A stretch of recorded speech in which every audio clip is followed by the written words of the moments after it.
You've covered and seen these speeches over many years. How did this one stand out compared to some of the others you've experienced? Look, I mean, he reiterated some of the core issues of Saudi Arabia in terms of the energy market. I mean, you listed almost every issue that they traditionally mention. I think what most observers were looking for some sort of reference to the Khashoggi case, which is making really big waves and causing a lot of strain between the Saudis and the key relationship between them and the US. And I think he didn't mention that. He didn't get into that at all, and instead stuck to the standard lines of Saudi policy. Balancing the oil market is one thing, for example, which is kind of in the headlines now. The war in Yemen, Iran. Again, I'm not going to repeat the list that you mentioned. He also, I mean, I think the mention of his son and the focus on the economic policies, the social changes, might be interesting.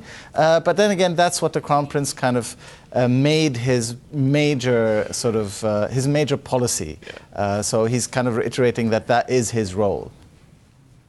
Riad, it's Tracy here in Hong Kong. A very smart Middle East and Africa executive editor once told me that behind every word uttered in the Middle East, there is a secret meaning. So what are your takeaways from this particular speech?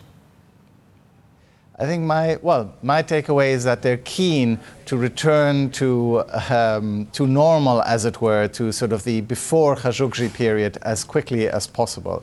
How they're going to do that, that's hard to see because it's really not in their hands. There's the tape, there's the relationship with Trump, and Trump himself has now made clear that he's reiterated again and again that he really wants to maintain the relationship, not just with Saudi Arabia as a whole, but specifically with the Crown Prince.